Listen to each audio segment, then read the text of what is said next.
Secretary for Finance. Mr. Presiding Officer, I stand to read this motion in my name. And whereas in accordance with Section 41 of the Tobago House of Assembly Act 40 of 1996, the draft estimates of revenue and expenditure respecting all functions of the Tobago House of Assembly for the next financial year were debated in the House and submitted to Cabinet. And whereas the national budget was presented in the Parliament of Trinidad and Tobago, and the Assembly was allocated only 70.2% of the recurrent funding and only 15.2% of the development funding requested.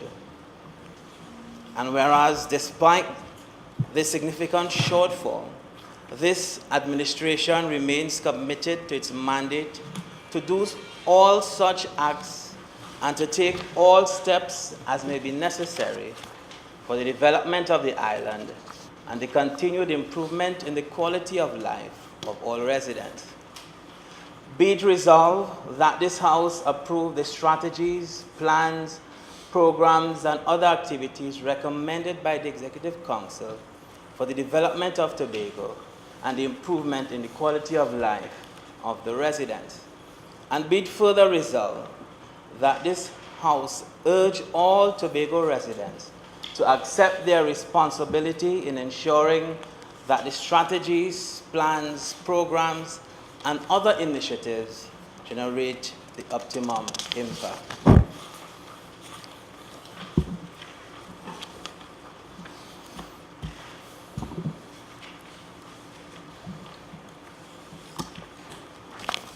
Mr. Presiding Officer, good morning to you and to the members of this Honorable House. I wish to thank you for the opportunity to address you and through you, all of Tobago, on this important exercise to recalibrate our fiscal priorities for 2015. On June 23rd, in my second budget statement to this Honorable House, I shared with Tobago and the national community our proposals for continuing the acceleration of Tobago's development. Budgetary proposals which I had the honor and privilege to present broadly reflected the dreams and aspirations of the people of Tobago. This was gleaned from the first Tobago House of Assembly budget survey, as well as extensive consultations with various divisions of the Tobago House of Assembly and various interest groups in Tobago. We also took into account the second iteration of our roadmap for the development of Tobago, the Comprehensive Economic Development Plan, or CDP 2.0. Today, Mr. Presiding Officer, as Secretary of Finance, I am disappointed to return to this Honorable House to indicate that once again, Tobago's considered proposals for funding have not been satisfied by the parliamentary appropriations of the Tobago House of Assembly arising from the national budget. While the shortfall in allocations for recurrent expenditure is 30%, the shortfall in allocations for the development program is approximately 85%. And in view of the critical role of the Tobago House of Assembly in the Tobago economy, employing over 50% of Tobago's labor force, an appropriate response is required. Any shortfall in Tobago's development program has the potential to impact employment, economic activity, and the overall standard of living in Tobago if not properly managed.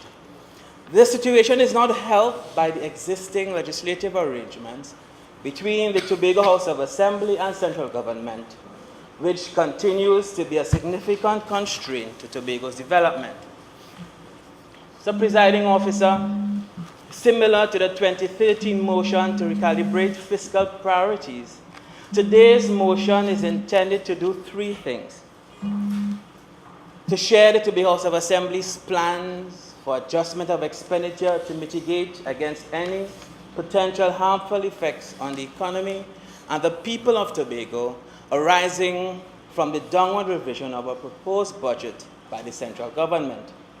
Second, to seek the approval of this House for the Executive Council to continue to explore all available financing mechanisms within the framework of the Tobago House of Assembly Act to ensure the successful implementation of Tobago's agenda, and thirdly, to underscore this administration's commitment to greater accountability and transparency in the management of the affairs of the Assembly for and in the interests of the people of Tobago. Mr. Presiding Officer, I wish to emphasize, for the sake of clarity about our objectives, that today's undertaking is not the rereading of a new budget. Rather, it's an exercise geared towards reporting on how the Assembly plans to respond to the budgetary shortfall in view of the constantly evolving international, regional, and national economic environment. All this we do in fulfillment of our commitment to the people of Tobago to be more open, transparent, and accountable in our financial operations, and to deepen the democratic process by being more inclusive in our approach to development. Mr. Presiding Officer, this Tobago House of Assembly administration fully appreciates the history of underfunding to which Tobago has been subjected. Notwithstanding the financial constraints we experience as a consequence, we have become quite adept at maintaining the forward trajectory of Tobago's development. This administration remains steadfast in our commitment to secure Tobago's future and to deliver on the mandate that the people of Tobago has so graciously bestowed on us.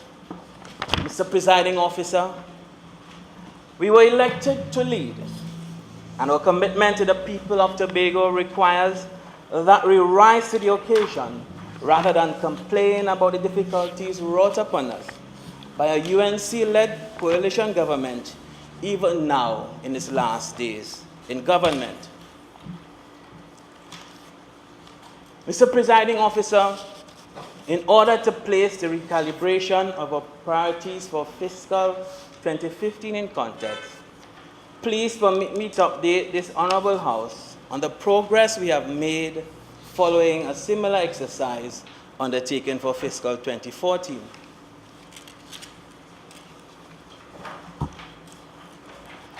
For the 2013 fiscal year, the Assembly requested a total of $4.95 billion, comprising of $2.97 billion for recurrent expenditure, $1.98 billion for capital expenditure, $70 million for the Unemployment Relief Program, and $58 million for the Community Environment Protection Enhancement Program, CPEP. For 2013-2014, the parliamentary allocation to the Tobago House of Assembly was $2.458 billion, comprising $2.095 billion for recurrent expenditure, $363 million for development program expenditure, $19 million for URP, and $8 million for CPEP. As a result of this, the Assembly experienced a shortfall of 30% for recurrent expenditure, 81% for capital expenditure, 73% for the URP program, 86% for CPEP.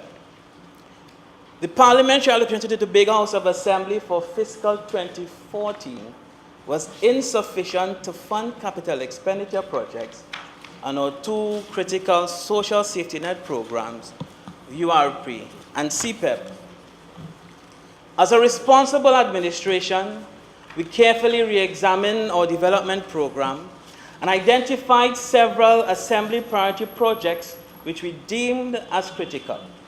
The expenditure required for the completion of the projects in fiscal 2014, in the fiscal year 2014 for the advancement of ongoing projects and for the commencement of new projects were as follows.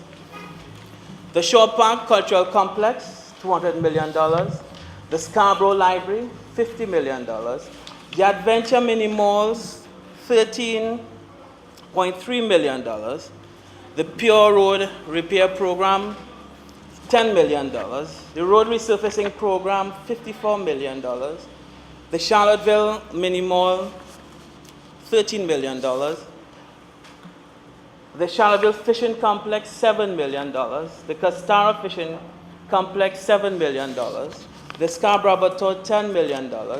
Agricultural Access Roads, $15 million.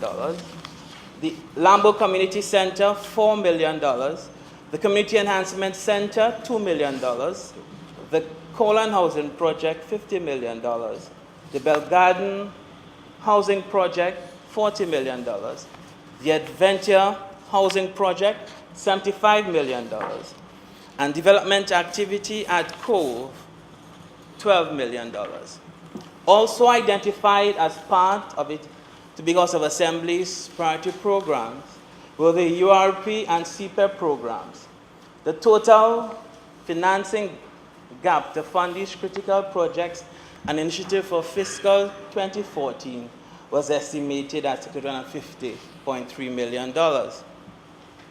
In order to respond to the shortfall in resources for these critical projects and programs, the Executive Council undertook extensive internal consultations and agreed on the following.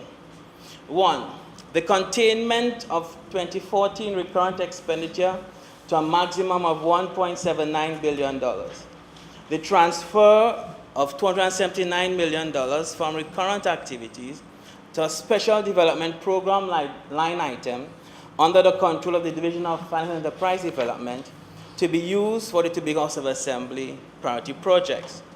That contingency account resources in the sum of $138 million be deployed towards the shortfall, and that other resource mobilization, administrative and financial initiatives be explored to assist in address the funding gap.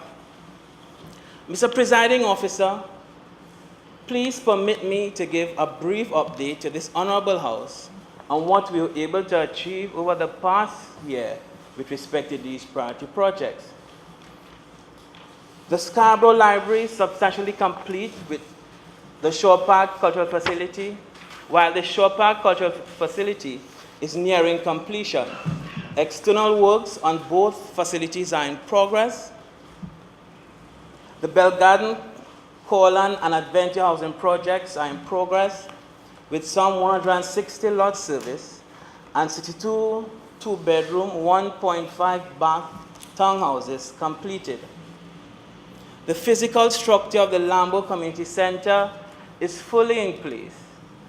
The only outstanding item remains the completion of the car park.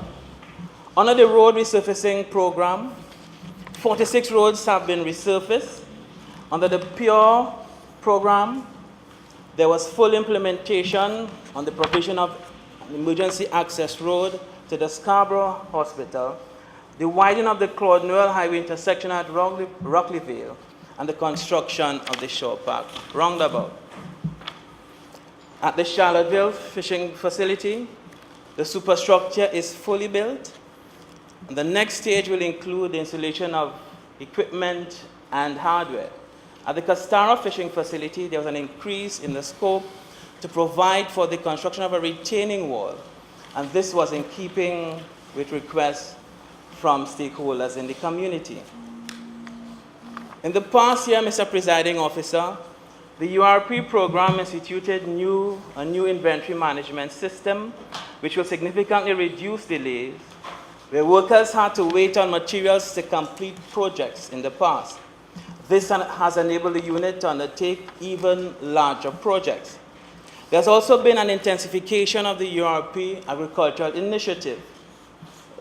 This year, for the first time, the URP agricultural arm was represented at the World Food Day exhibition and proudly displayed their produce. The unit has also equipped itself to assist TEMA in disaster relief and has also boosted all health and safety aspects of its operation. So, Presiding Officer, the unit is now in the process of rebranding itself and in the future will take on a more corporate personality, contributing more meaningfully to the development of its employee and the island by extension. At the Cove Eco and Industrial Business Park, construction work is significantly underway on the 2 new multi-producer units, or MPUs. Recently, a new tenant took occupancy of 5,000 square feet of space at the Rufus Phillips factory building to produce wooden moldings and floorings. And 2 additional tenants have signed lease agreements for 5,000 square feet and 6,000 square feet of warehouse space to undertake beverage production and agro-processing, respectively. Mr. Presiding Officer, this is just but a brief overview of what we were able to achieve through recalibration of our fiscal priorities for 2014. What we have been able to achieve in the past year did not come without its challenges. For instance, the unavailability of bitumen nationally and interruptions in the supply of aggregate have delayed construction on projects such as the Lambeau Community Center, and recently a High Court injunction has halted the Charlottesville Mini Mall project. We are, however, determined that regardless of the challenges that we face, Tobago's development in no way will be compromised.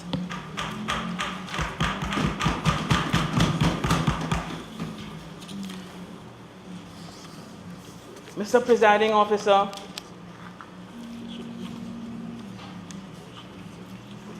this Honorable House may recall that in my budget statement in June 2014, we identified 7 main priority areas to propel Tobago's development in an international environment where recovery had begun to gain some traction. The main priorities were: 1, economic expansion and diversification; 2, revitalizing the tourism industry; 3, revitalizing agriculture and agro-processing; 4, development of the social sector; 5, social safety net support; 6, security and safety; and 7, addressing urgent macroeconomic issues.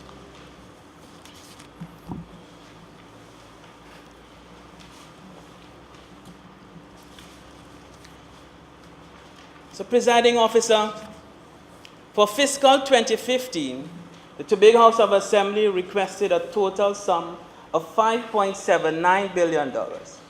This included $3.136 billion for recurrent expenditure, $2.52 billion for development program expenditure, $78.3 million for the execution of the URP program, and $54.15 million for CPEP.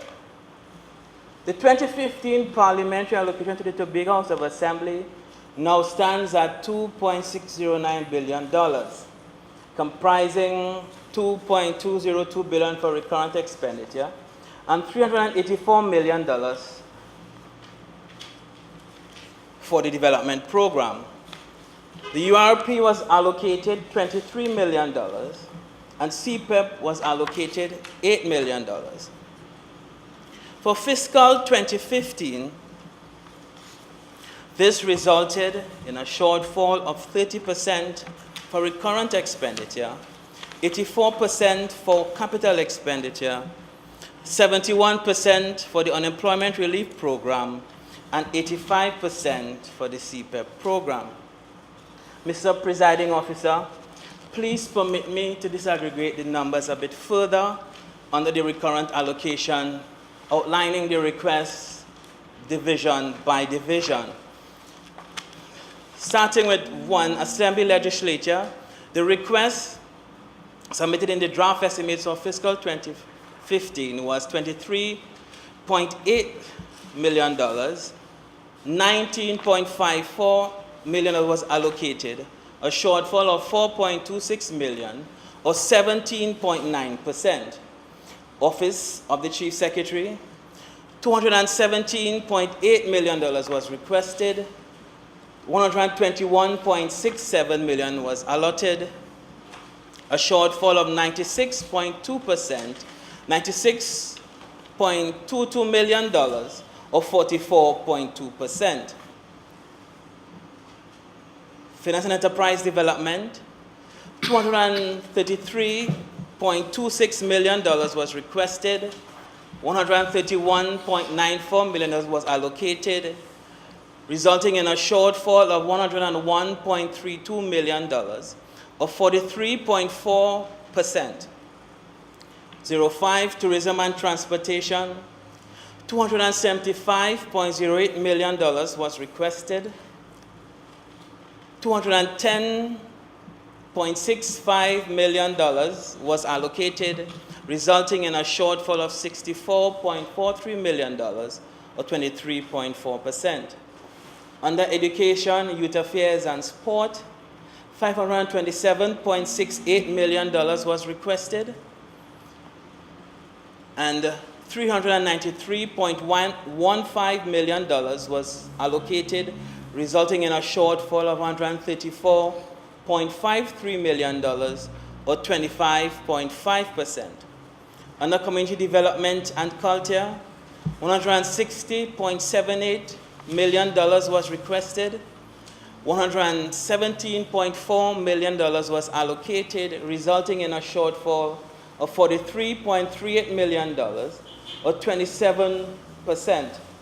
Under Infrastructure and Public Utilities, $503.43 million was requested, with $393.48 million allocated, resulting in a shortfall of $109.95 million, or 21.8%. Under Agriculture, Marine Affairs, Marketing, and the Environment, $272.87 million was requested, and $145.91 million was allocated, resulting in a shortfall of $126.96 million, or 46.5%. Under Health and Social Services, a total of $846.42 million was requested, $632.22 million was allocated, requested, resulting in a shortfall of $214.2 million, or 25.3%.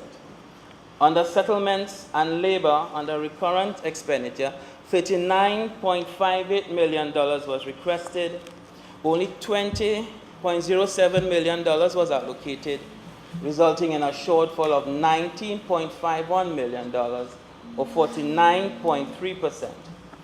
Under Planning and Development, $35.51 million was requested, and only $15.76 million was allocated, resulting in a shortfall of $19.76 million, or 55.6% on the recurrent expenditure.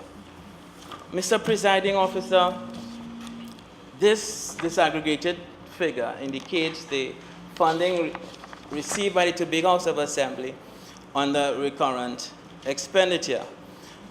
Under the development program allocation under pre-investment, $25 million was requested to conduct pre-feasibilities, studies, and other programs. We received $0, resulting in a shortfall of 100%. Under productive sectors, $6.36 million was requested, $1.30 million was allocated, resulting in a shortfall of over $5 million, or 79.5%. Under economic infrastructure, $884.27 million was requested, and only $151.65 million was allocated, resulting in a shortfall of $732.62 million, or 82.9%. Under social infrastructure, $1,101 $148.77 million was requested, $181.88 million was allocated, resulting in a shortfall of $966.89 million, or 84.2%. Under multi-sectoral and other services, $481.73 million was requested, and only $49.6 million was allocated, resulting in a shortfall of $132.13 million, or 89.7%. Overall, Mr. Presiding Officer, on the development program side, out of the $2.521 billion requested, the Assembly received $384.43 million, resulting in a shortfall of $2 billion, over $2 billion, or over 84.84%. So, Presiding Officer, the parliamentary allocation to the Tobago House of Assembly for fiscal 2015 is insufficient to fund capital expenditure projects and our two social safety net programs, URP and CPEP. In fact, the current budget falls far short of what we in Tobago expected and would make little or no dent in helping Tobago to really make a truly worthwhile contribution to national development agenda. Mr. Presiding Officer, this underfunding will significantly retard the pace and quality of Tobago's development. The allocation to the Tobago House of Assembly, Mr. Presiding Officer, represents only 4.04% of the national budget, the barest minimum to avoid a legal challenge, and not the 5.05 or over 5% reported by the Minister of Finance. I must repeat again for clarification that the Dispute Resolution Commission relates specifically to provisions to the Tobago House of Assembly and not funding allocated to other government ministries intending to undertake work in Tobago. Given that there is always, every year, a supplementary budget, actual national expenditure is usually higher than the amount presented at the start of the fiscal year. And again, Mr. Presiding Officer, Tobago hardly ever receives additional funding for development program expenditure. And when we do receive additional funding at the midterm, it is usually to cover back pay due to government workers. This was an issue that we raised recently at our meeting with the Minister of Finance. Mr. Presiding Officer, while the recurrent budget might suffice, the funding for Tobago's development remains woefully inadequate. Indeed, for fiscal 2015, the Tobago House of Assembly was allocated about 70% of its requests for recurrent expenditures and only about 16% of its requests for development program expenditures. Further, to decentralize the Assembly services in Windward, Tobago, the Assembly requested $50 million to establish the Roxborough Plaza. And unfortunately, the central government only allocated $4 million. What this means for us, Mr. Presiding Officer, is that unless the Assembly is allowed to explore alternative financing mechanisms, Tobago's developmental trusts can be seriously jeopardized. And Mr. Presiding Officer, I wish to cite several examples. In an effort to further diversify the Tobago economy, the Tobago House of Assembly requested $40 million for enterprise development, but only received $1 million. In addition, to fund development works at Cove, Ridecut, the Tobago House of Assembly requested $65 million and was only allocated $25 million. Further, the Assembly, as I stated previously, requested $25 million to conduct pre-investment studies for several critical investment projects such as the University of Tobago, the Marina facilities, and the Tobago Investment Bank. These were all denied and no funding was allocated. The provision for housing for Tobagonians continues to be a challenge. We have, in fact, in excess of 7,000 applicants in Tobago awaiting public housing. To address the mismatch between the demand and supply for housing in Tobago, the Assembly requested about $492 million for our housing program. We were only allocated $28 million. Given the well-known human resource capacity constraints in Tobago, the Assembly requested $8 million to finance its tertiary education financial assistance program, and we were allotted a meager $500,000. Mr. Presiding Officer, in view of the significant shortfall experienced, what are we to do? We cannot curtail or halt our development. We cannot abandon our promise to Tobagonians regarding affordable housing. We cannot sit by and allow the Cove Eco-Industrial and Business Park to flounder. We cannot give up on CPEP, and we cannot give up on URP. We cannot afford for CPEP and URP workers and their families to be on the breadline. These options are simply not available to us.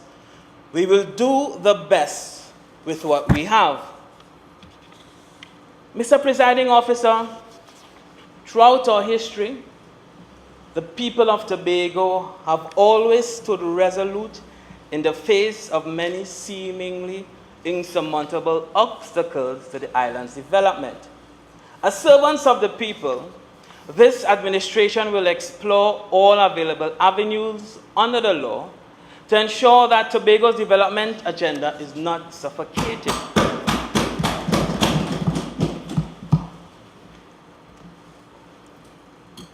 As challenging as our financial situation is, we give the Tobago people the assurance that we will continue to take charge, to be in charge of Tobago's development. We remain steadfast in our commitment to secure Tobago's future and to deliver on the mandate of our people.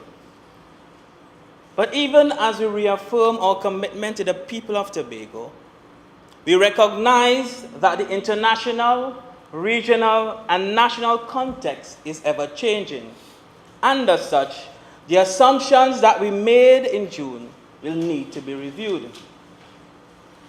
Therefore, whatever we do today must take cognizance of the changing global economic outlook.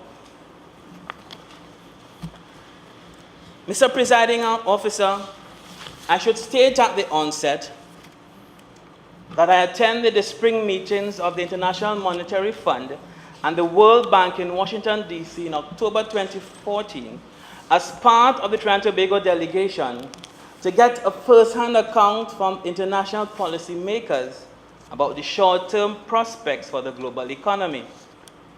I viewed participation in this meeting as critical, so enabling me to better understand how the global economy was performing and to distill potential implications more generally for the national economy and for Tobago in particular.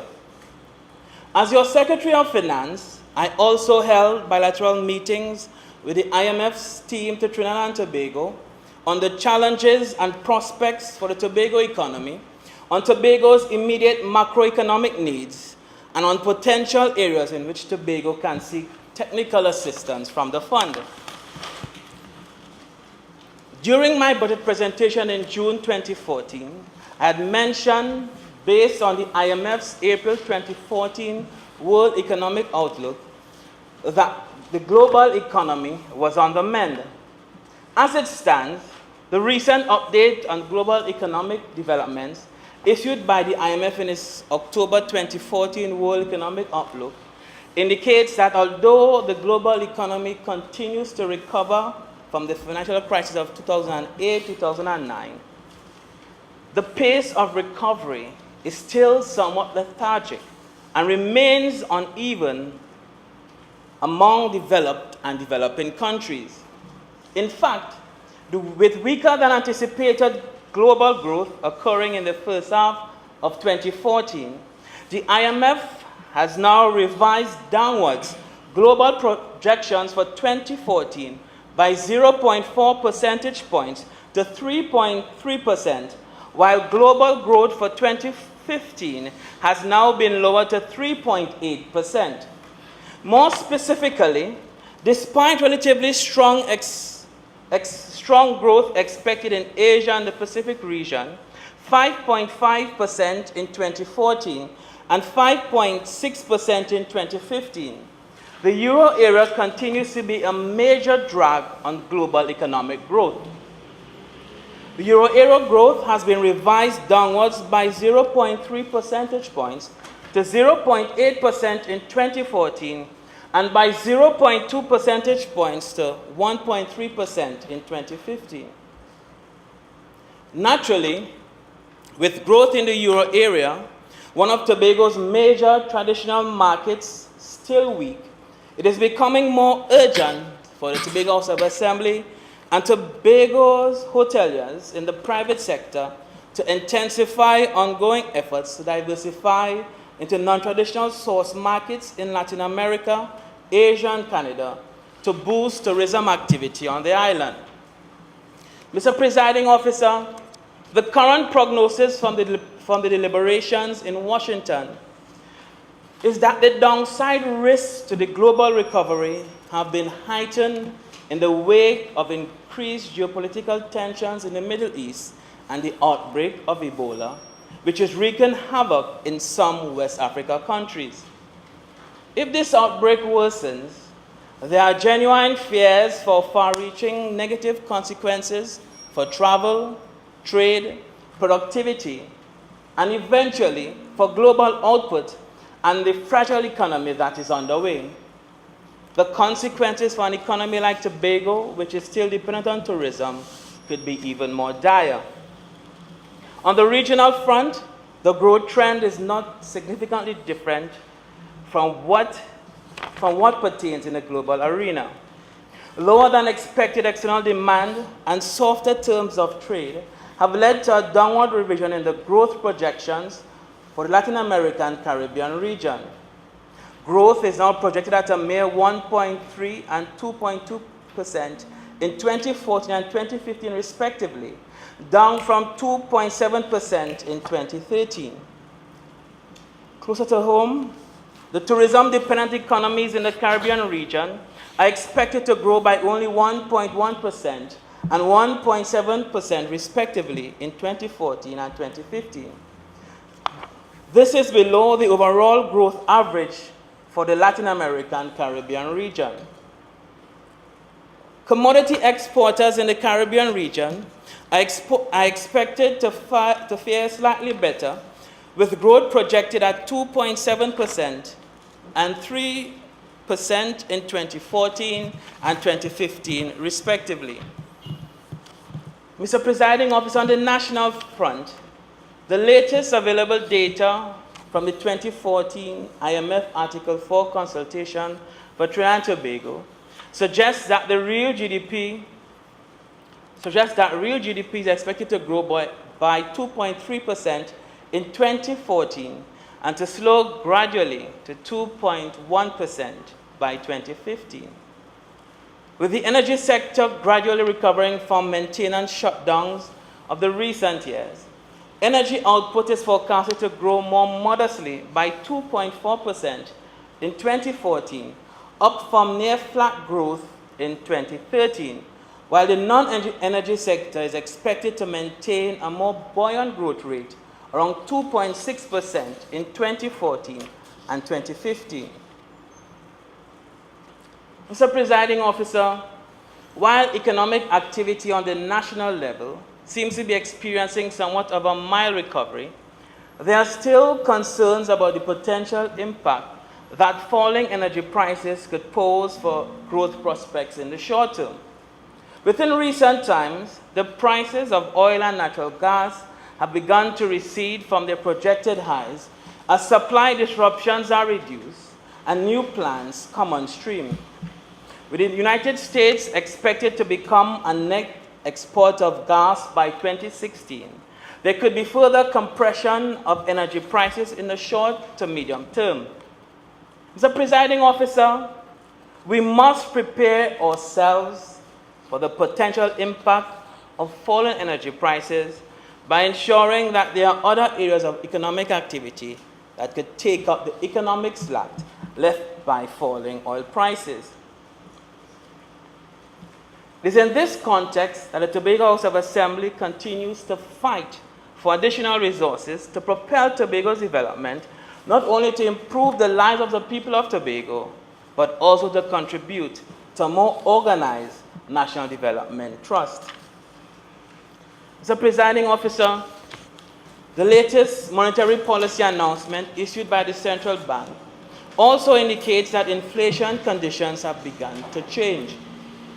Headline inflation, which remained subdued for the first half of 2014, has experienced a significant spike during the months of August, surging to 7.4% on a year-on-year basis, up from 3.3% in April 2014. The sudden increase in the headline rate has been led by food price inflation, which measured 14.8% in the 12 months to August 2014, up from 4.1% in April 2014. Core inflation, which filters out the effects of food prices, nevertheless appears relatively subdued at about 1.4%. The sudden rise in inflation has prompted the central bank to reverse its accommodative monetary policy stance by increasing the repo rate to 3%, which had remained fixed at 2.7% for a prolonged period. Mr. Presiding Officer, this is the revised backdrop against which we must view the exercise of adjustment and reallocation that we must undertake.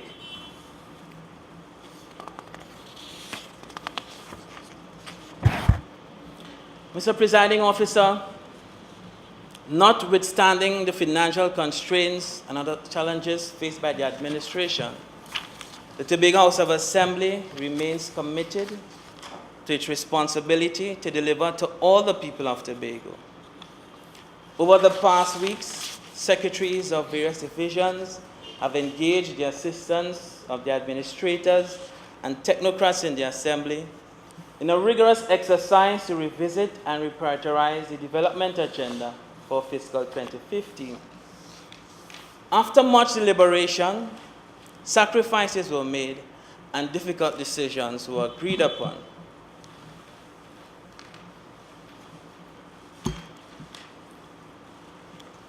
The Assembly has identified,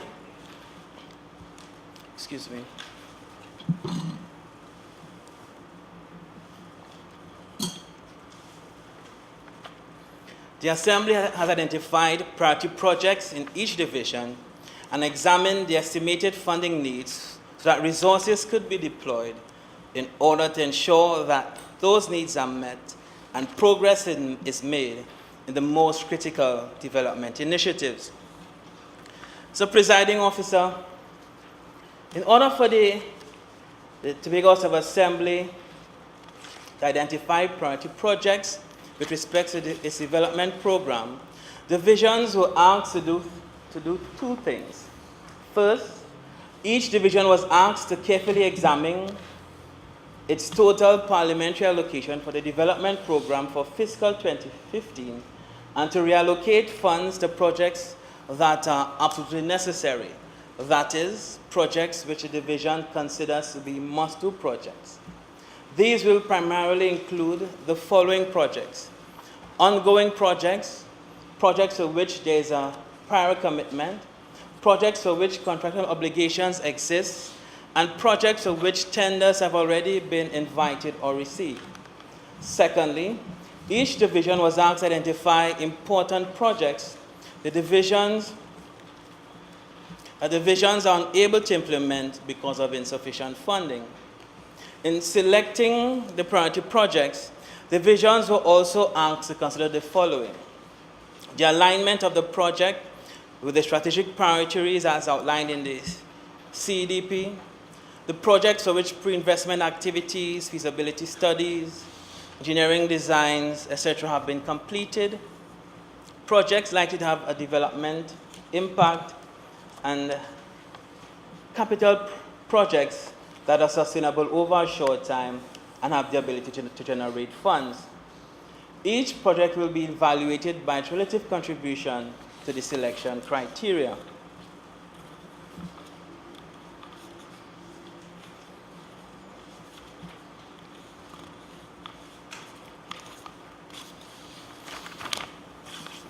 Mr. Presiding Officer,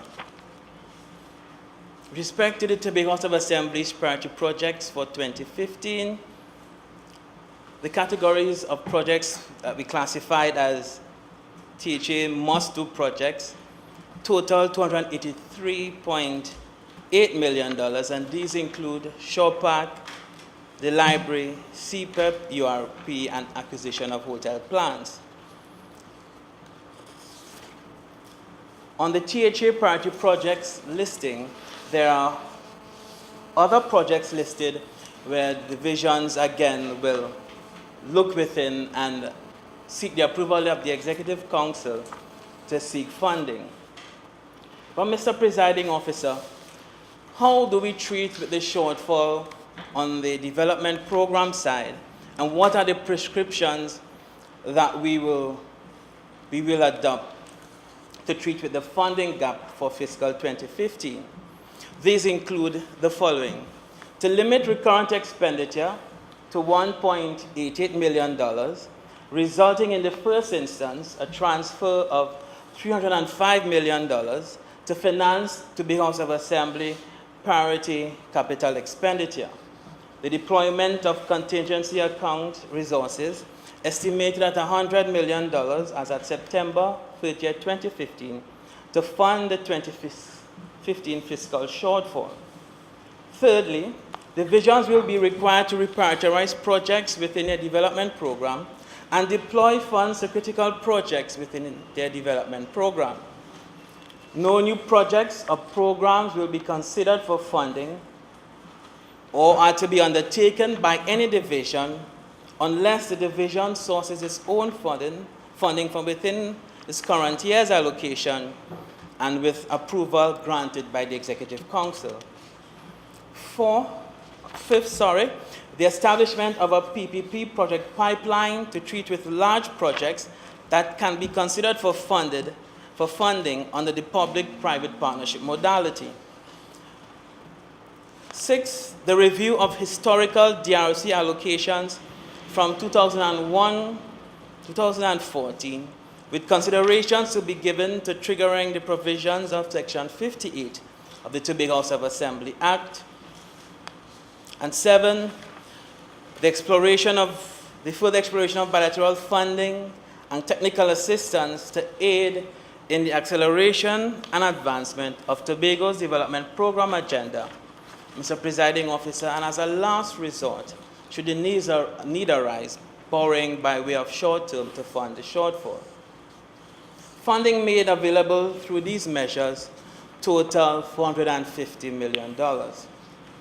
The Division of Finance and Enterprise Development will conduct a midterm review of expenditures within all divisions of the Tobago House of Assembly to analyze the utilization of resources and expenditure trends to facilitate the optimal use and redeployment of the Assembly's resources in the midterm.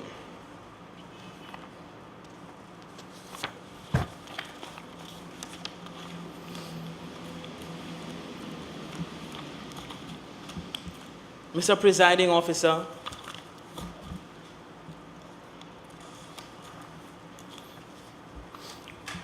just to disaggregate in terms of decreases of heads of expenditure under the recurrent vote, I'll outline it division by division. Under Assembly legislation, a decrease of $7.245 million.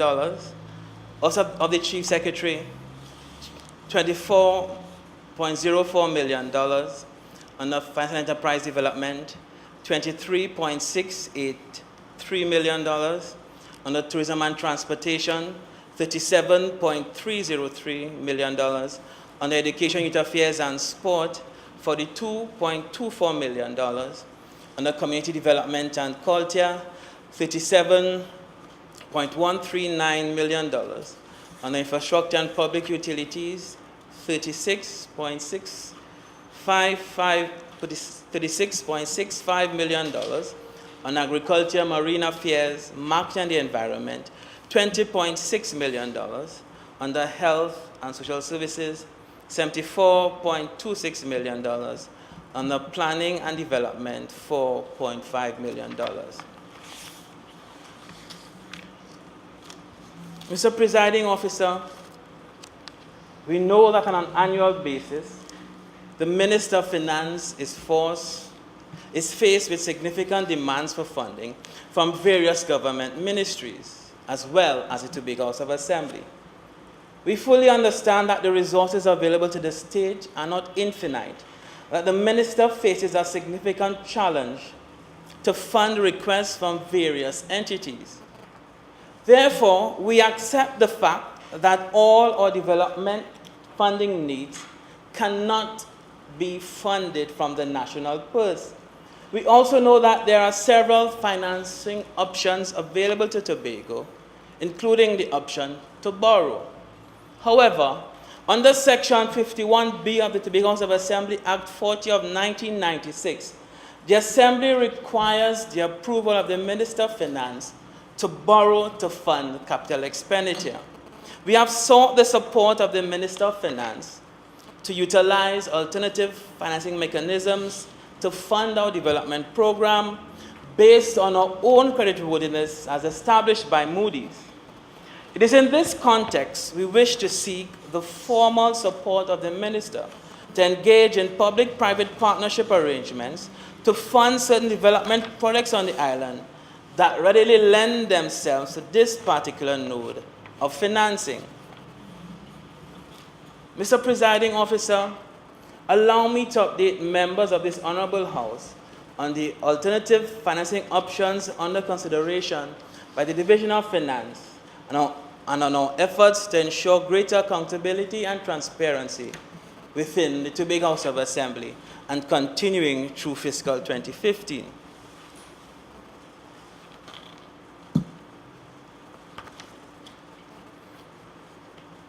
As I informed this Honorable House during our recent motion on public-private partnership, the Executive Council agreed by way of minute number 886 of November 2013 to the formal adoption of public-private partnerships as a mechanism for accelerating Tobago's development agenda. I am pleased to report that the Division has prepared a draft policy framework for the pursuit of public-private partnership arrangements. The draft policy framework, which draws from international best practices, will be presented to the Executive Council in short order for consideration and approval. Mr. Presiding Officer, the Tobago House of Assembly is making steady progress as we explore alternative funding mechanisms using the PPP modality.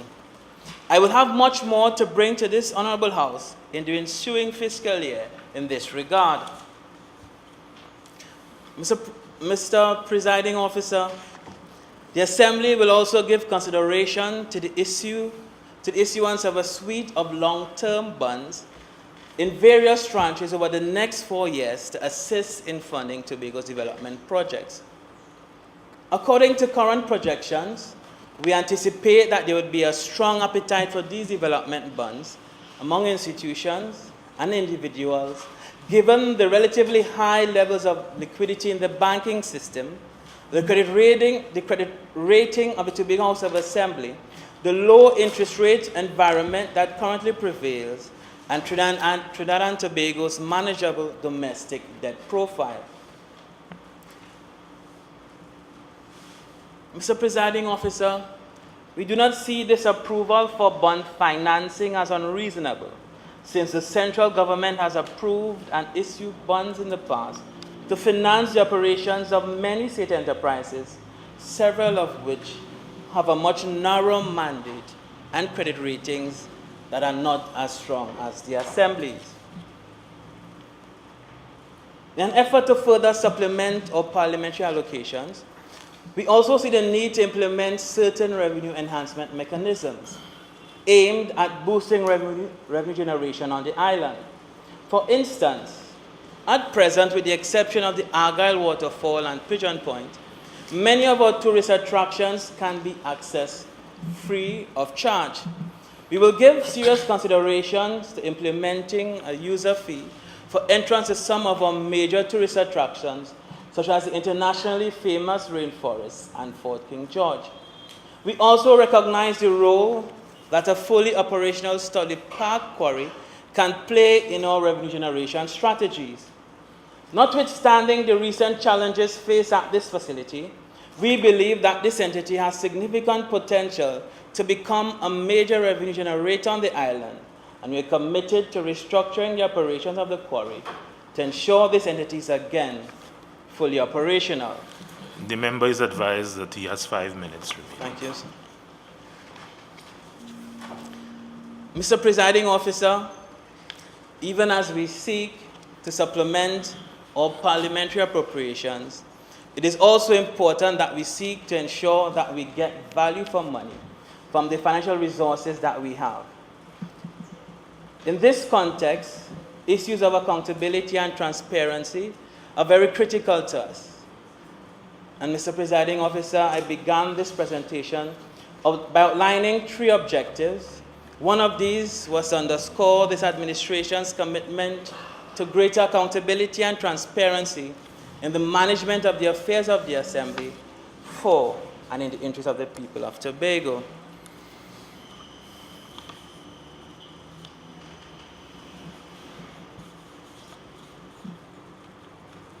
In the interest of time, Mr. Presiding Officer. Mr. Presiding Officer, before I conclude today's presentation, please permit me to address some important issues that might have significant implications for development in Tobago. The first concern pertains to the late collection of releases from the Ministry of Tobago Development and the encroachment of that ministry in areas which are under the purview of the Tobago House of Assembly. Indeed, since January 2013, the Assembly has been experiencing undue delays in the receipt of transfers from the Ministry of Tobago Development. The late collection of releases means that the Assembly on a monthly basis incurs significant overdraft charges. And this is in direct contravention to Section 47 of the Tobago House of Assembly Act 40 of 1996.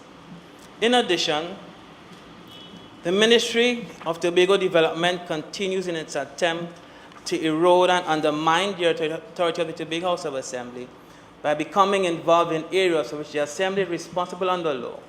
It will appear that this attempt at eroding the powers of the Assembly is being facilitated by the significant increases in the recurrent budget to this ministry since 2010, particularly in areas of short-term employment and contract employment.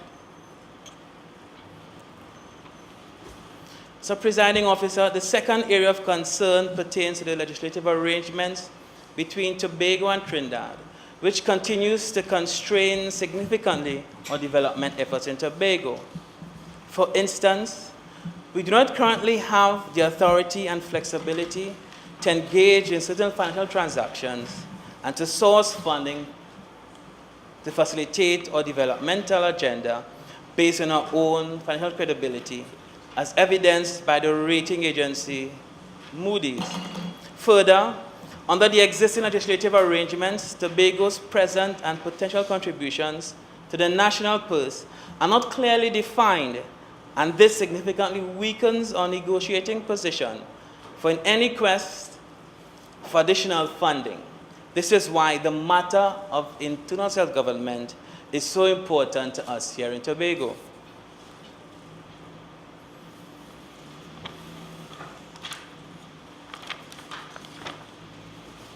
So, Presiding Officer, The third area of concern pertains to the lackluster approach by the central government towards diversification of the national economy. The IMF, in the Article 4 consultation earlier this year, noted that diversifying the country's economic base remains the most critical challenge facing the country. The report deemed Trinidad and Tobago deficient in several areas necessary for successful diversification. It was suggested that the government needs to reorient expenditure towards supporting investment in the non-energy sector. The need for diversification of the national economy is even more urgent when one considers what is happening to energy prices. Crude oil prices have plunged by $25, or more than 20% since mid-June, raising many questions and concerns. How low might the prices go? If they rebound, at what level will they stabilize? What implication does all of this have for the national budget, given that the government's budget is predicated on an oil price, of an oil and gas price of US $80 per barrel, or US $2.75 per million British thermal units, respectively?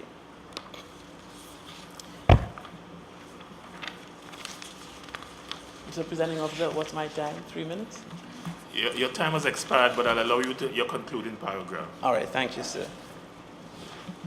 In conclusion, Mr. Presiding Officer, I give the people of Tobago the assurance that notwithstanding the financial challenges with which we are confronted, we will continue to take charge and to be in charge of Tobago's development. We will do the best we can with what resources are available to us. We are Tobagonians. We are resilient, hardworking people. We will do whatever it takes within the law to ensure that the island's development momentum is not in any way compromised. The program of action, which I outlined earlier, clearly demonstrates our resolve to keeping the island's development advancing steadily and our commitment to deliver on the huge mandate of the people of Tobago, this mandate which they have so graciously given to us in the last House of Assembly election. We remain committed to the principles of transparency and accountability, and we will continue to consult with our citizens and other stakeholders as we seek to develop our blessed island. Mr. Presiding Officer, even as we reaffirm our commitment to the development of the island, and even as we give our commitment to work within the current legislative arrangements, we will continue to seek, where possible, amendments to the present legal, constitutional, financial now to achieve this seemingly elusive quest. Tobagonians want more influence over what affects their lives, and they want to be in charge of their own development and destiny. As an administration, we will not rest until self-government is attained by the people of Tobago. Mr. President, Member, please take your seat. All right, thank you, sir. Whereas in accordance with Section 41 of the Tobago House of Assembly Act, number 40 of 1996, the draft estimates of revenue and expenditure respecting all functions of the Assembly for the next financial year were debated in the House and submitted to the Cabinet. And whereas when the national budget was presented in the Parliament of Trinidad and Tobago, the Assembly was allocated only 7.2% of the recurrent funding and only 15.2% of the development funding requested. And whereas despite this significant shortfall, this administration remains committed to its mandate to do all such acts and to take all steps as may be necessary for the development of the island and the continued improvement in the quality of life of all residents.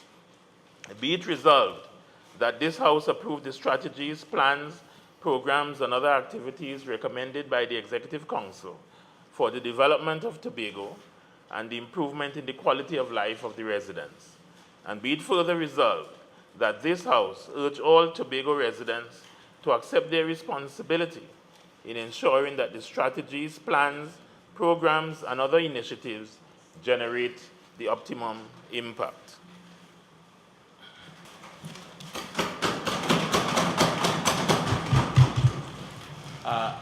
Thank you, Mr. Presiding Officer. And may I take the opportunity to congratulate the Secretary of Finance for another very insightful address and analysis of the present situation and the way forward. Thank you very much, Secretary Jack. Mr. Presiding Officer, I think all of us and the people of Tobago would want to ask the question, why are we here? 4 months after we came to this house and spoke about funding for Tobago and the utilization of that funding for the development of the island and its people, we're back here again. And I think I want to reiterate the rationale behind our presence in this house at this time, speaking again to the people of Tobago. Mr. Presiding Officer, we are here because we are managers. We are managers responsible for the development of Tobago.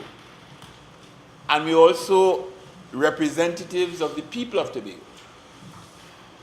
And by being representatives, we have a mandate as set out in Section 25(2) of the Tobago House of Assembly Act to do all such acts and take all steps as may be necessary to enhance the quality of life of the people of Tobago. And we also have a responsibility to share that information with the people of Tobago about the steps that we are taking and the acts in which we're going to be engaged. And therefore, I want the people of Tobago to understand the process. We came to this house in June, and we had a debate, a discussion, call it what you will, based on what we would like to do for the people of Tobago and for the development of Tobago in what might be considered a perfect world. If we had all the funding that we required, this is what we're going to do, this is what we will deliver. But as you know, that was done at a point when we did not know the funding that we would have been given, or would have been allocated is a better word. We met with the Minister of Finance, we met with the Minister of Planning, and I think we made a very good case, but obviously it was not convincing enough. Because when the budget was read, the allocation, as the Secretary indicated, was really minuscule with respect to what was needed. And it means, therefore, that we had to respond. And of course, we criticized, and we made noise, and we told the people of Tobago how badly the THA and Tobago would have been treated. But at the end of the day, the responsibility is ours to do the best we can with what we have. I like to draw the analogy of a family and a father or mother and father. Even if they might complain about their employers not paying them enough, when they do get the money, they have a responsibility to take care of their family as best they could. And it is in that context that we are here today to tell the people of Tobago what we can do and what we expect to do and what we'll deliver with what we have. But I want the people of Tobago to understand the arithmetic of the challenge which we have. Because if you have a situation where in June we told you that we will do X on the recurrent, and we get 70% of the budget, it means that we can't do all that we wanted to on the recurrent. But worse than that, if we said we're going to do Y on the development, and we only get 15.2% of what was requested, you can do the arithmetic and draw the conclusions. And I'm saying, therefore, that the people of Tobago must bear in mind that with all the cutting and contriving and so on that we did, there are some things that were promised in June that cannot be delivered in October. And it has nothing to do with the Tobago House of Assembly. It has nothing to do with our lack of administrative prowess. It is about the fact that we just simply did not have the resources. And therefore, over the last couple of months, everybody in this room would have been engaged in some serious horse trading, arguments, discussions, negotiation, and so on. And that is how we came up with the must-do priorities and the can-do priorities, and those we like to do activities and programs and projects which we simply cannot deliver. And I'm saying, therefore, Mr. Presiding Officer, that we in Tobago must understand a number of things. That of the scores of projects and programs, I want to say this slowly, all the projects and programs, they go into the hundreds under the various divisions of the Assembly, for which we would have requested funding in the last budget. Not one, I repeat, not one of them received an adequate amount of funding to do what was required in fiscal 2015. That is the reality. Check the yellow book. When you look at what was requested, when you look at what we get, you look at the hundreds of programs, not a single one got the funding that was requested. So it means, therefore, that if you don't get enough funding for any of them, you got to pool all your funding and do some of them. And that is the kind of difficult, and some cases, a very frustrating process in which we were engaged. And therefore, that is the kind of scenario in which we have been operating, and that is the environment in which we continue to take our responsibility for the development of the island and its people. And Mr. Presiding Officer, there's another question that has to be asked and answered. Because sometimes when you try to do things the right way, the mischievous, disingenuous, the insensitive will sometimes take this and spin it in such a way that those who do not know will get the impression that you're doing something wrong. And if I want to put out there in the open, once and for all, this whole issue about unexpended balances. And you hear it said every year. How is it that they're complaining that they ain't getting enough money, but at the end of the year, they're having money under unexpended balances? And I say to you, Mr. Presiding Officer, and to you, the people of Tobago, it is deliberate. I'll tell you why. Let's go back to the man and the family.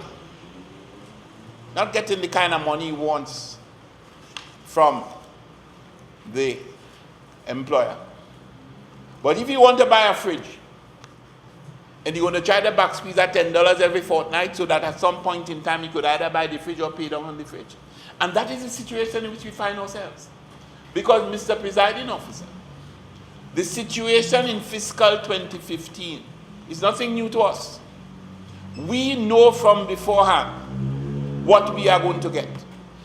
In fact, when Mr. Jack and I were in the House, and the Minister of Finance called out what the Tobago allocation should be, we knew what the national budget was going to be. Because we knew that the Tobago allocation will be exactly 4.03% as set out by the law. It don't do us any favors. And we also know that our development allocation will be somewhere between 15 and 20% of what we requested. In those circumstances, what we do is that we take advantage of a clause, a section of the Tobago House of Assembly Act which says any funding unutilized from recurrent in a previous year can be used for development in the next year. And knowing fully well that when we get our budget allocation, we will have nothing close to the funding required on the next year, we deliberately take the decision We're going to back squeeze from the recurrent so that we can get additional funding for the development in the next year.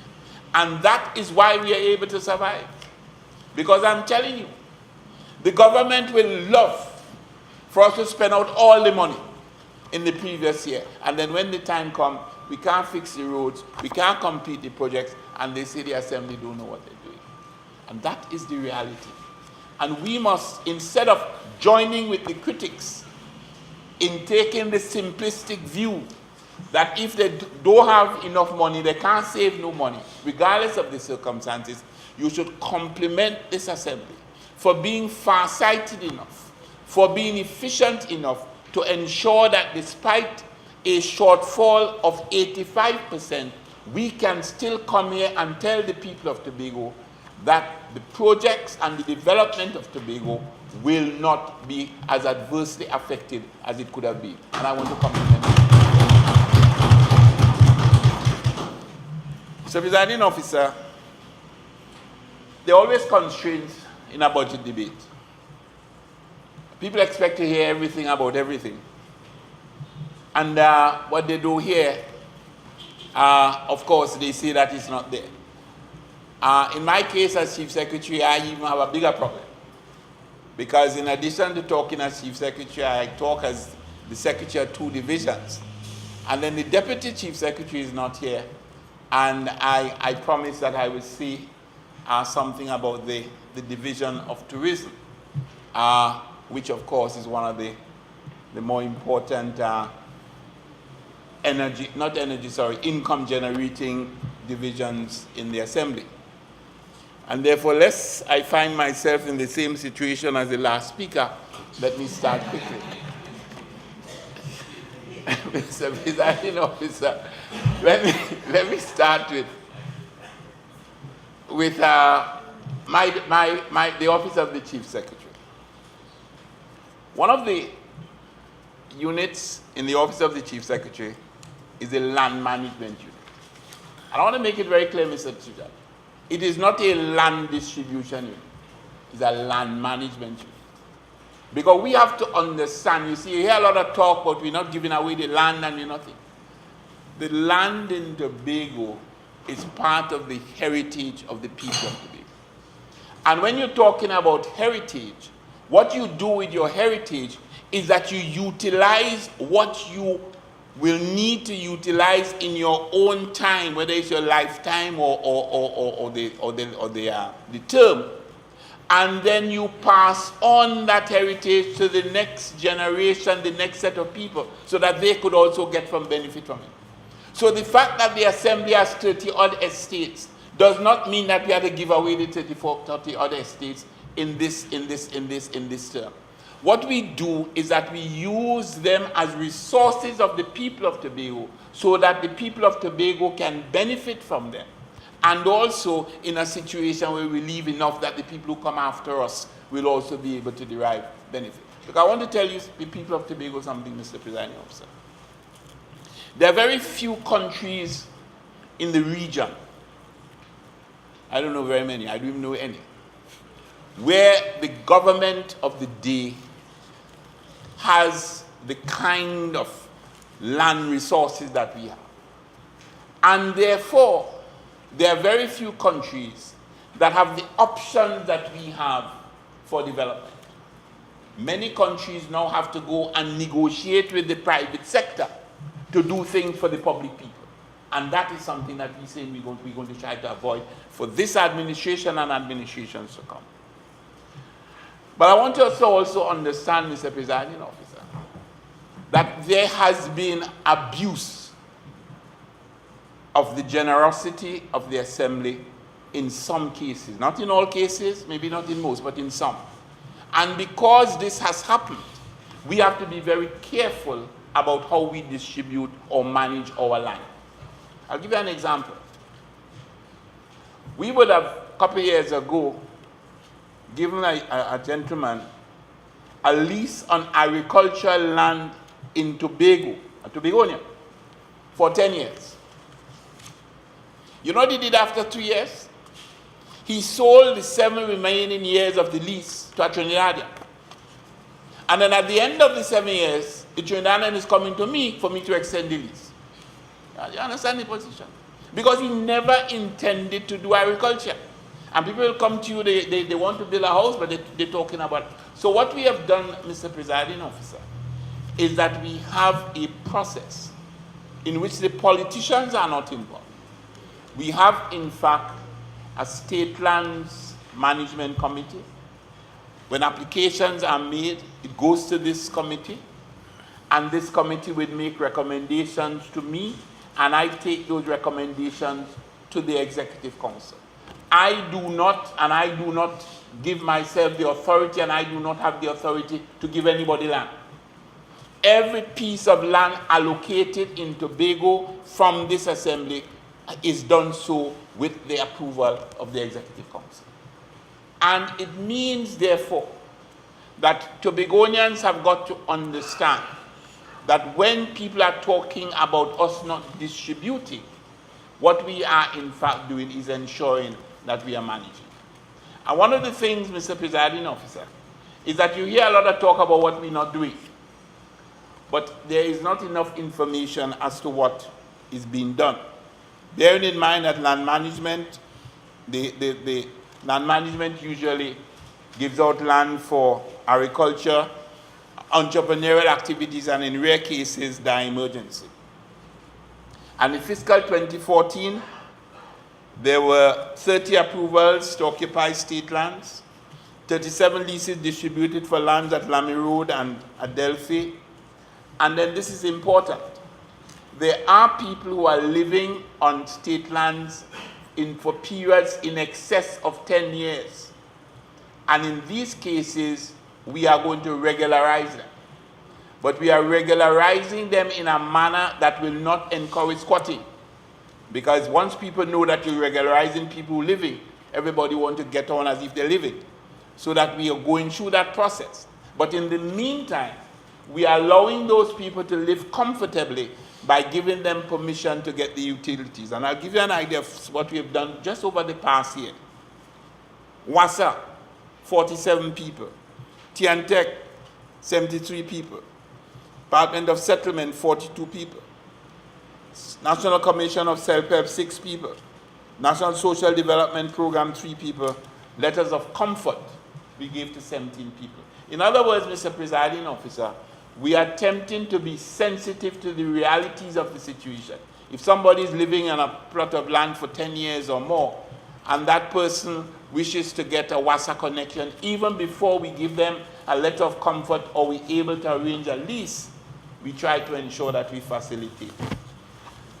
And there's been a lot of patrol and monitoring, Mr. Presiding Officer, because I think we have a responsibility to ensure that we curtail our squatting as far as possible. And in fiscal 2015, what we are in fact going to be doing is ensuring that we do the necessary surveys, guarantee that persons will be regularized. We're also going to be, in some areas, like in the Belmont area, working in conjunction with the Division of Agriculture, Marine Affairs, Marketing, and the Environment, have a slightly different, but not a slightly, a different approach towards how we give out agricultural lots. That what we are in fact going to be doing in fiscal 2015 is actually develop the entire site as an agricultural holding and then divide it up so that when people go in there, everything is there, the water, the roads, etc. And you're able to give X plots of land to X number of people who we know qualify to be serious farmers. And that is the kind of thing that we're going to be doing. One of our big projects in fiscal 2015 will be the survey of lands at Friendship Estate. Friendship Estate, as you know, Mr. Presiding Officer, is land that was recently acquired. We would have, that process would have gone on for a number of years because when the PP government came in 2010, the project was stalled, but they finally agreed to the acquisition process. The lands are now available, and we are going to be surveying that land. And that land, Mr. Presiding Officer, is going to be used for a number of purposes. Some part for agriculture, some parts for environmental, because part of it is wetland. We might be doing some housing down there, and also the construction of a number of public buildings, including the fire service headquarters. There is talk of also some recreational and other facilities down there. So I think that particular area, even the siting of the Scarborough Secondary School, the reciting, all of these are proposals which are on the table. But it is only when that survey exercise is done and we're able to see how we balance the various needs that we'll be able to make the final decision. But that is going to be done. Surveys will also be conducted at Lamy Road, Phase 2, Indian Walk Estate, the Castara Estate. We're going to be doing some regularization. The people of Mount St. George, topographical survey is going to be completed. And of course, we're going to have a Tobago State Land Information System. And one of the things we're also going to be doing, because it's something that has bothered me, is the location of forfeited lands in Tobago. And you hear all kinds of stories about what happens to these lands, when people don't pay taxes and so on, whether there is in fact a racket or not. I do not know, but we are going to be investigating that, liaising with the people at Inland Revenue, making sure that we're able to locate those lands and bring them under the registry of the Tobago House of Assembly. So these are some of the things that are happening in land management, and I just want to reiterate, Mr. Presiding Officer, that our purpose is to ensure that the land belonging to the Assembly and by extension the people of Tobago are utilized for the benefit of the people of Tobago. Mr. President, I want to say something about another unit under my jurisdiction where there is sometimes, a level of misunderstanding and to a certain extent, Mr. Presiding Officer, a level of lack of appreciation, if I want to use that term. And it's the Department of Advanced Training and Advisory Services, which of course we used to know as the Financial Assistance Unit.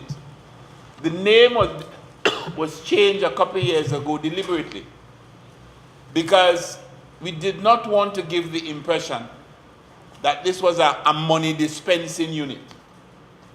It was really an agency or a unit set up to assist Tobagonians or Tobago residents in getting the kind of training that was necessary in order for them to be able to take advantage of the opportunities and of course to surmount the challenges of living in a dynamic and changing Tobago where competition is flowing in every day. And one of the ironies about this is that it happens in almost everything with this assembly. You hear from those who have not benefited or those who have not derived the benefit quickly enough.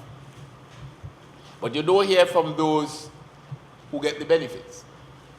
And I just want to share with you some numbers, Mr. Presiding Officer. In 2013-2014,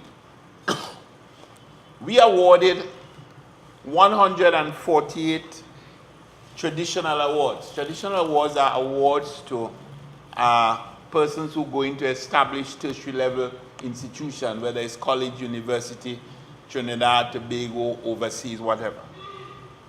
This is in addition to 140 existing awardees. These are people who have been, in the system. They haven't completed their programs. So that's about over 320 people in university or college now because of this program. And it costs us $5,420,798. And the disciplines varied: medical science, 34, natural science, 11, management studies, 21, social science, 29, education, 21, etc. And I want to specially mention the pre-health professional program, where 7 people benefited last year. And Mr. Presiding Officer, sometimes we don't know how lucky we are. the most difficult thing for any student is to get into med school. All of us know. You get 5-1s and you still have problems in getting into med school. But the University of the West Indies, some years ago, decided that they are going to have a pre-health professional, pre-medical, pre-health professional program, where you go into that program, you spend 1 year, and if you are successful, you go directly into med school. And there were 40 places. But here the catch. The catch was that in order to qualify, you must not be a citizen of Trinidad and Tobago. It was for Commonwealth people. But what we did is that we went down to the then dean, Dr. I can't remember her name, anyhow, the then dean, and argued the case that although we are residents and citizens of Trinidad and Tobago, the Tobago circumstances are different. Dr. Pitt was the name. And they were very generous. They gave Tobago 8 of those places. So every year, 8 Tobago students have the opportunity to go into a pre-health program, which allows them after 1 year to go into med school. And I'm telling you, scores of, well, I won't say scores, dozens of Tobagonians have benefited from that program over the years. And there are people in the hospital in Scarborough now who have benefited from that program. Persons who would never have had the opportunity to even see anything close to the UE Medical School at Mount Hope. And they go there and they can do medicine, they can do veterinary science, they can do the 2 other, dentistry and pharmacy. And Tobagonians have benefited. I want to, however, put it on notice, Mr. Presiding Officer, that from next year, we are going to be speaking to the university and try to ensure that not everybody goes to do medicine. Because what is happening, everybody goes and they get into the medical field, and we're still going to end up with a dearth of veterinary sciences, veterinarians and pharmacists, etc. So from next year, we're going to have to maybe say 4 in medicine and maybe 2 and so on, or 1 in the others. So I'm just saying, Mr. Presiding Officer, that this is happening. We also gave out non-traditional awards. These are awards in areas not necessarily related to the traditional subjects. And we have already awarded 27 and 13 have been processed, and that is costing us over $500,000. But I want to say, Mr. Presiding Officer, that DATAS is not just about dispensing money. And over the past year, and this is very important, they would have provided career guidance and finance planning support to an average of over 100 persons per month in fiscal 2040. And I want to tell the young people of Tobago and the parents and the guardians, please, before you make your choices at university, let you and the child, or let the student go into the division, because we have people there with the experience and the expertise and the commitment to guide them so that they will make the right choices. Because too many persons in Tobago are making choices at university that guarantee unemployment when they leave. I repeat, too many Tobagonians are making selecting courses that guarantee unemployment when they leave. Because the economy can just absorb so many. And one of the most tragic sights is a young person who has done what we ask them to do. Go to school, learn a lesson, go to university, do well, come back, and then they hear either unemployed or underemployed. But a lot of the time, the mistake is made at the entry level. Do not just do subjects that you like. Because you have to remember, you got to look at the situation now, what is likely to be 3 or 4 years down the road. Remember, it's a changing world, the kind of competition, etc. So take advantage of that particular resource. I think it is something that all persons should do, and I think we'll end up making better choices. I also want to indicate, however, Mr. Presiding Officer, that last year we would have spent, if you did the arithmetic, over $6 million on training. This year we asked for $8 million. We were allocated $500,000.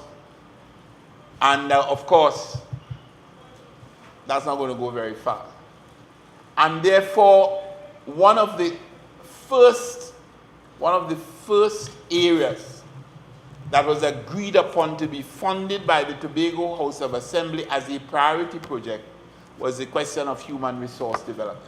So I want to give the young people of Tobago, and I want to give the parents and guardians of Tobago, that regardless of the financial situation in which we find ourselves, this program, which is meant to ensure that Tobagonians can access post-secondary education, we will find the money to pay for it. Mr. Presiding Officer, we also have a situation where the department would have met with the Accreditation Council, and they were here and they went to the various schools speaking to students about this whole idea as to, selecting proper school, because some people even leave here, go to schools outside of Trinidad and Tobago, come back and cannot be employed because the school is not accredited. So that was done. And during that discussion, I was given the assurance that one of our institutions will finally achieve accreditation status. And I'm very proud and happy to announce today, Mr. Presiding Officer, that yesterday, the Tobago Hospitality and Tourism Institute would have been formally awarded full accreditation status, and one of the few institutions in Trinidad and Tobago to be so awarded. And Mr. Presiding Officer, with that, it means that something about which we spoke in this house, that we now have the foundation for the kind of Tobago, University of Tobago, of which we have been speaking. And a couple of years ago, we'll have brought to this house the Tobago House of Assembly's vision for a University of Tobago, using the Tobago Hospitality and Tourism Institute and building on that. So in other words, you have the university growing out of what you already have, and you add on to it what you need and what you can manage and what is applicable and relevant to your particular situation. And I think that we've already saw ways and means that we can utilize it. And I want to put Tobago on notice that one of the first things we're going to do in fiscal 2015 is to use the Tobago Hospitality and Tourism Institute for the training of our public officers at all levels. We believe that we in Tobago must ensure that our public officers have the requisite training and the requisite experience and the requisite exposure. And therefore, instead of tacking on our training programs to what somebody at the central government believes is relevant, and maybe it is to the central government, and maybe not as relevant to us, the chief administrator I have been in discussion as to ways and means that we can start putting out these programs for all public officers, from administrators right across the board, because we think that they must be given this opportunity for exposure. Mr. Presiding Officer, a unit of which, I am very proud is TEMA. And of course, TEMA is now considered to be the leading disaster response agency, not only in Trinidad and Tobago, but possibly in the region. And I want to take the opportunity to commend them for their commitment and this intent of remaining on the cutting edge and the professionalism in their response. I don't have time to go into detail as to what they have done, but I think all of us would know exactly what the situation is with them, and I want to publicly commend them, and of course all the members of the CERT team, etc. And I want to indicate that during this fiscal year, one of the areas in which we're going to be involved is getting them a permanent home. It's going to take some time. We're going to have to make some adjustments with the original plan. We're going to have to do some, as they say, cutting and contriving. But I think that getting them a permanent home is one of the areas. I also want to commend the Scarborough Enhancement Unit, which again is a unit that was responsible for many of the improvements that you've seen around Scarborough, the North Side Connector Road, the pedestrian staircase along Burnett Street, the pedestrian walk in Scarborough. We also had the historical buildings that have been either completed or completely restored or being restored. We had Scarborough Methodist Church 100% restored, Old Works Building 100%, Scottskirk Building 81%. I think some work is being done on the Immigration Building and the Ark near to the Catholic School. We do have some challenges this year, however. We requested $18 million. $3 million was allocated. And what we might have to do is to focus primarily on what you might call the environment and streetscape improvement. So that you would find that we'll be focusing on areas like the public conveniences in Scarborough, the restoration of Kingwell, Horse Trough, Post Office Monument and the electricity generator, some work on the sidewalk improvement, the green area and parks, continue the Botanic Gardens upgrade. Again, this is an example of the hard decisions that we'll have to make. So some of the improvements which we envisage, especially infrastructural improvement like the East-West Connector Road, the Sergeant Kane Bridge expansion, and the reconstruction of the Milford Road and so on, all of these, if they're not being done by the Division of Infrastructure and Public Utilities, we will have to decide whether we can in fact do them at all. So I just want to reiterate that there are a number of things which we would like to do, but because of the financial constraints. And I want to take the opportunity, Mr. Presiding Officer, to appeal to the private sector in Scarborough. We got a lot of flack for the state of Scarborough. Dilapidated buildings not properly maintained and so on. But the Tobago House of Assembly can only do so much. And it can only have total control over those areas which it owns. In fact, Mr. Presiding Officer, we have held discussions with the private sector.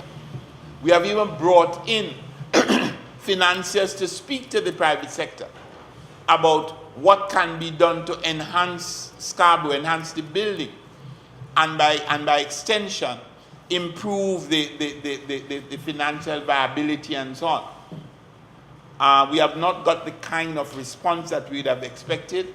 We've not got the kind of unified approach. What the financiers are telling us is that even when they come to the table and they give the impression that they're willing to collaborate, they prefer to operate as single entities, and they go to the financier and ask for that kind of arrangement rather than the collaborative attempt that we are trying to engender.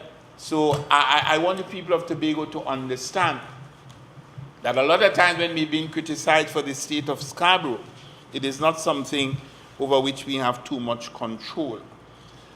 And I want to take the opportunity, Mr. Presiding Officer, to quickly extend my congratulations and compliments to some of the units. OSHA for its role in increasing consciousness and implementing strategies to make all units of the Assembly more OSH compliant. They've done a lot of work, and one of the reasons why, despite the recent issues that we are not in as embarrassing a position as many other areas is because of the work that our OSH unit has been doing in Tobago. The MSU, for their role in reviewing reports, proposing and facilitating and guiding change management initiatives, and designing systems. They are the people who are trying to ensure that our public service is even more efficient or more efficient, and of course will become more efficient. And they have a number of projects and programs and reviews where they're looking at the systems that the various units of the assembly are engaged, the departments, the divisions, and trying to restructure them in a way that they're able to function more efficiently. The Tobago Green Fund, and I really want, Mr. Presiding Officer, the people of Tobago to understand what is happening with the Tobago Green Fund. As we know, the government of Trinidad and Tobago controls billions of dollars under the Green Fund. The Green Fund is primarily to be utilized by non-government agencies, although according to the Act, the Tobago House of Assembly qualifies, especially in the areas of environmental protection and preservation. And Mr. Presiding Officer, we did everything that we had supposed to do. In fact, we set up our own Tobago Green Fund committee. We got a very, very competent officer. And in the earlies, there was collaboration and there was a certain amount of integration between what was happening at the central government level and what was happening in Trinidad. That officer went around, he sensitized groups, they trained staff in fundamentals of good environmental stewardship, including energy auditing and proposal writing. Numerous proposals were submitted, Mr. Presiding Officer. We did not get a single positive response to one of them. Not one. In the meantime, however, and I don't begrudge them and I am very happy for them, groups from Tobago which bypass the Tobago Green Fund Committee and go directly to they have been considered favorable.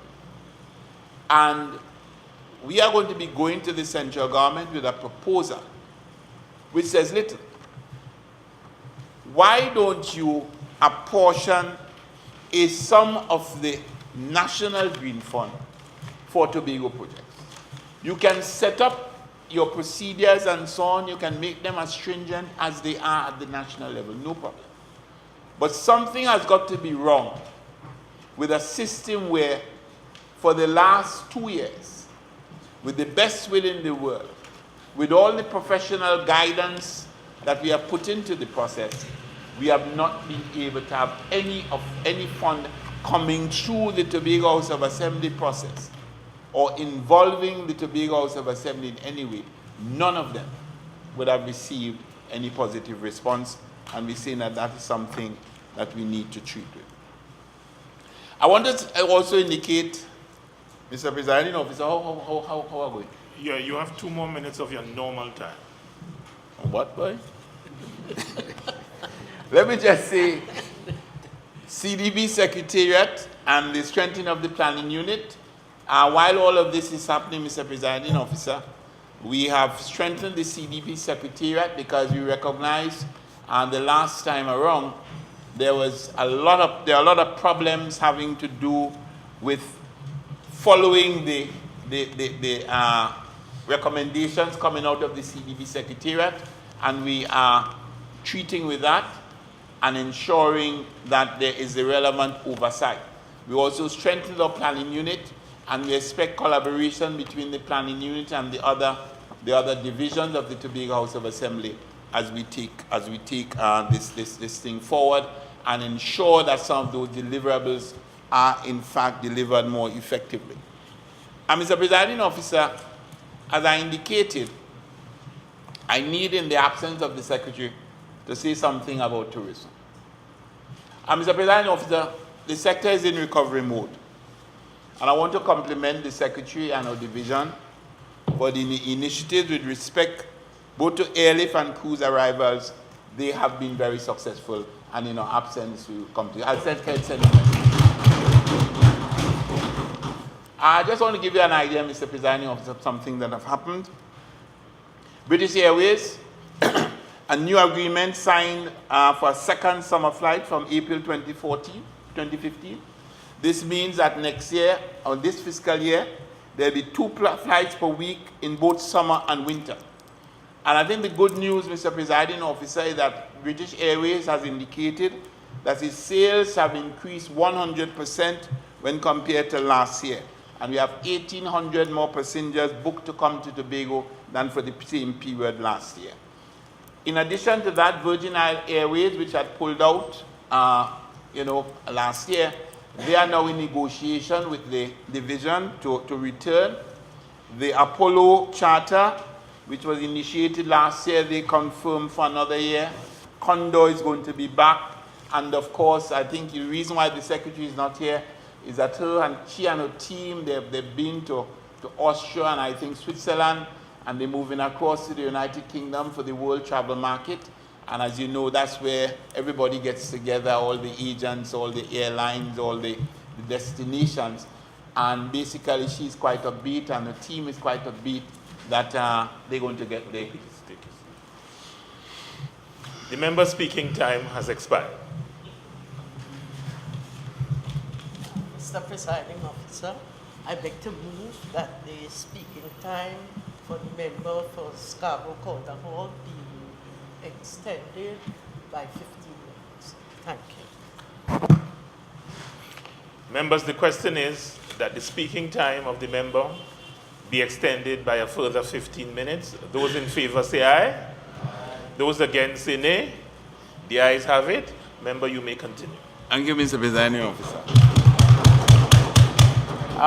Mr. Presiding Officer, the situation with respect to cruise ships is just as positive. Costa Cruises has confirmed a 7-call schedule for the Costa Fortuna starting on the 21st of December. And this will bring the total number of cruise ship passengers coming to Tobago or due to come to Tobago to 62,000 compared to just a little over 16,000 last year. And what we indicated is that international arrivals were up by 5% in fiscal 2014. And this compares favorably to the situation in the Caribbean where it is up by 4%. I got that information from the CTO yesterday. So that next year, they're hoping to bring their cruise ship arrivals up to 80,000. And there's new market development of Latin and South America, as well as the Chinese market. One of the areas where we're having challenges is the question of our product development. We have got not only to bring people, but when the people get here, they got to be comfortable with what they see. And therefore, there's going to be improvement. That's in the fiscal 2014 in facilities at Englishman's Bay, Kings Bay, and Lambo Bay. And this is something that I would want to see, solar lighting on the beach, on some of the beaches. That is going to be introduced so that we can have night bathing, legitimate night bathing. Fort King George, we're going to do some upgrade. And there are some challenges. There's the question of the need for high-end rooms, and there is some hope. Blue Waters Inn is investing in refurbishing, and they want to upgrade to a 4-star that's in Speyside. Hotel in Bonaccord has been recently brought back on the market. That's 40 rooms, supposed to be 3 to 3.5 star. The Half Moon Blue is adding 20 new rooms, and there's further upgrade to the Plantation Golf Course. And the THA is getting involved because one of the things we recognize is that persons are not willing to invest large sums of money into the tourism sector, and therefore the Tobago House of Assembly has just signed a purchasing agreement for the Sanctuary Resort. That is a resort that has been abandoned now for more than 10 years, and the Tobago House of Assembly has made the decision to purchase it. It's also, as part of that deal, has purchased Manta Lodge in Speyside, or the agreement is to purchase Manta Lodge in Speyside, have it upgraded, and of course, that is one of the major diving hotels on the island. Pigeon Point upgrade continues. I think those who have been there recently would see the wedding facilities. I understand that they've already, even before it's completed, had 20 bookings. And this is in keeping with our marketing of Tobago as a wedding destination. Mr. Presiding Officer, there are some challenges. We all know about the situation with the airport upgrade. I did speak to the Prime Minister about it. And what has happened, of course, is that airport upgrade, it has been promised, as so many times before, that it should be completed by the, the start of the 2015 tourist season in November or December. We're looking forward to that. The challenges remain on the air bridge and the sea bridge, and the whole question of predictability and the impact on the local market, where persons just simply are not, especially the high-end visitor, are not coming to Tobago because they're not certain how they're getting here and how they're getting back home. I also want to indicate that I am disappointed in the state of some of the properties on the island. I think the individual owners have a responsibility, both from the perspective of the quality of the physical structure and the quality of the service. There have been some complaints about that, and there are some properties where we definitely need to see some improvement. And of course, the question of our service delivery generally is a highly competitive arena, and regardless of the nature of your plant, not your plant, so the nature of your physical amenities, we have everything going for us. God has been kind to us, but we have got to enhance it by ensuring that we get the proper deliveries. And my greatest challenge, Mr. Presiding Officer, is Tobagonians positioning themselves to benefit from all of that. We in this assembly do a lot, but except we have a Tobagonian who is willing to take advantage, you're going to find that we invest in Tobago people money for other people to benefit. And it is no more evident than in the tourism sector.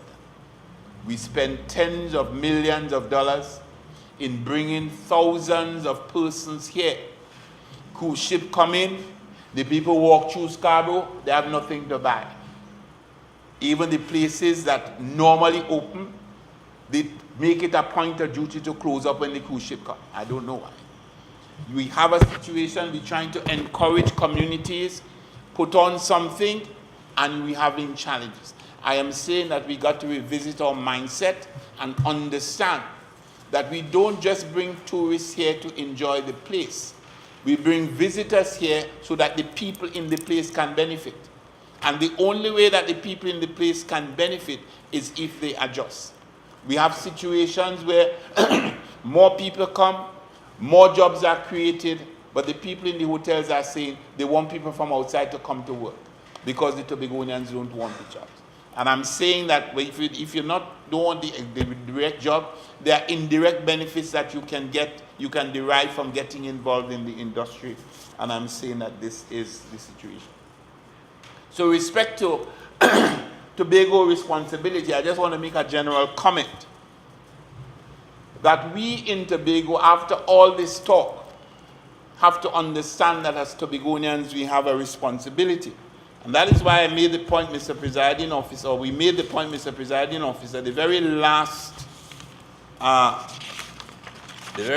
one of these resolutions, that this House urge all Tobago residents to accept their responsibility in ensuring that the strategies, plans, programs, and other initiatives generate the optimum impact. We are going into a situation where we're telling the world that we want self-government. We're telling the world that we're big boys and girls and we want to manage our own affairs, and I totally agree with that. But the point about it, we got to demonstrate that in a tangible manner. And I'm saying in order to do that, Mr. Presiding Officer, we must accept the constraints. That's life. You're not going to get everything you want when you want it, how you want it. And therefore, we have to accept that this assembly, like any other government in any other part of the world, is operating within certain parameters and is subject to certain constraints. And consequently, there are certain things that we just cannot do, or we cannot do now. And the people of Tobago have to understand that and recognize that, and therefore be able to adjust. But while we're operating with constraints, there are things that are being done, opportunities that are being created, and we got to take advantage of those opportunities. And finally, Mr. Presiding Officer, we got to join in the struggle for a process that brings greater predictability in the planning and greater control in the execution of our plans and programs.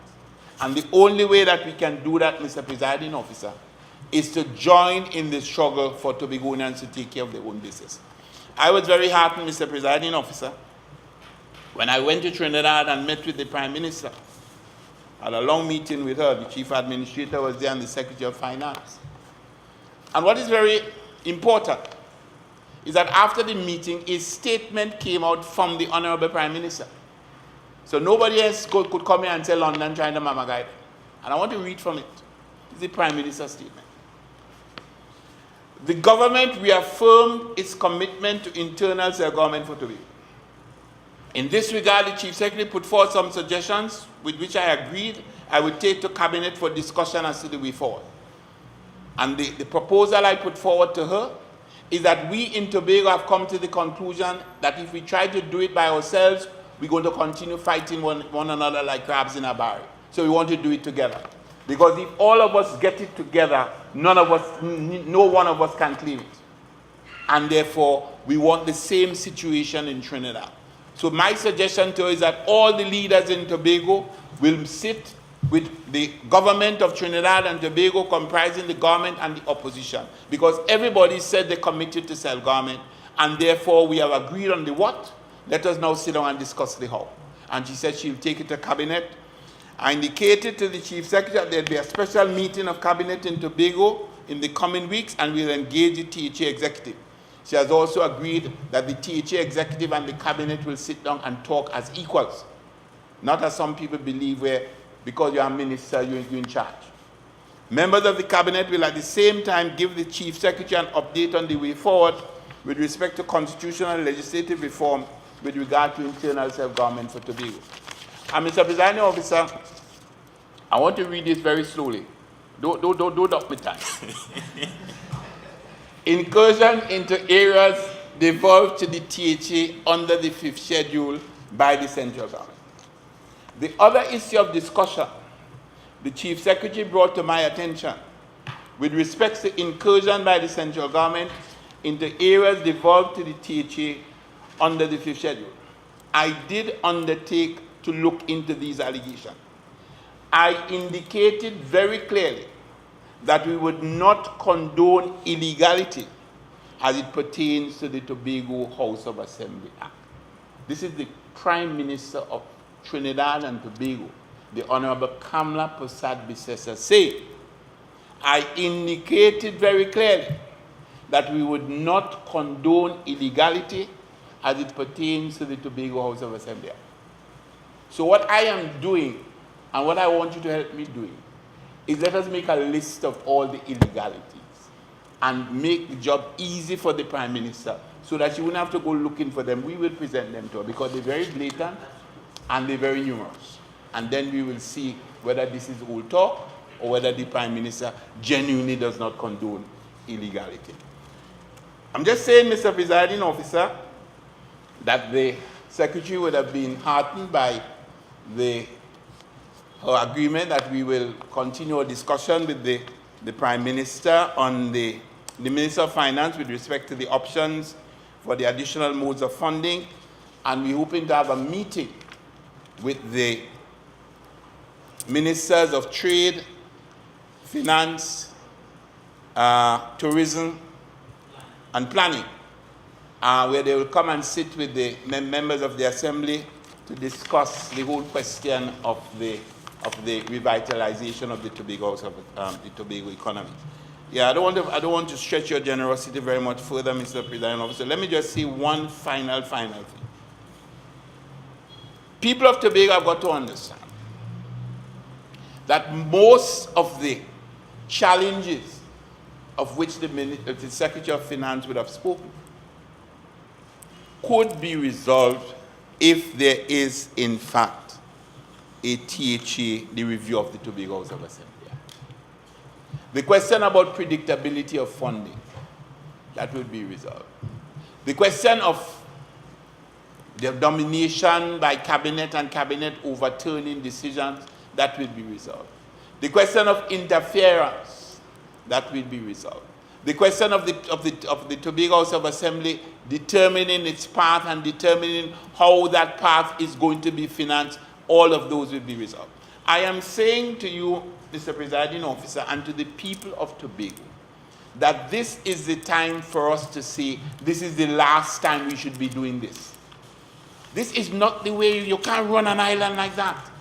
To come to the people in June, give them a story, because the law says you have to give them that story in June when you don't have money. And then have to come back in October or September, October to give them the real story. And even when you give them the real story, you're not sure that is all the story. Because as the Secretary of Finance says, the cabinet, the Minister of Finance could do all kinds of things to frustrate you.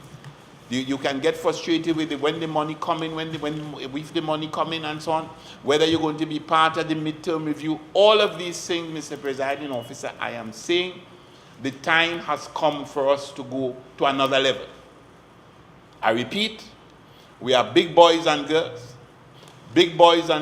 or big men and women, because Soka Princess say you can't call them that again, and we shouldn't be called boys and girls again. We are men and women in Tobago. We have the capacity to run this island. If we have to make mistakes, let us make our own mistakes and correct them. But I'm saying, Mr. Presiding Officer, let us make a commitment as Tobagonians that this is the last time that we go through this farcical process of having a non-budget in June and a real budget in September. Let us reach the point where, as Tobagonians, the people that you mandate to run Tobago people's business can come to the people of Tobago and say, this is what we have, this is what we're going to provide, and be able to know with confidence that they're going to deliver. So I urge the people of Tobago to join us in this final phase of the struggle and be part of a process that guarantees that the Tobago House of Assembly that they have voted into power will really have the power to do what is necessary to ensure that the quality of life of the people of Tobago and the development of the island are in good hands. Mr. President.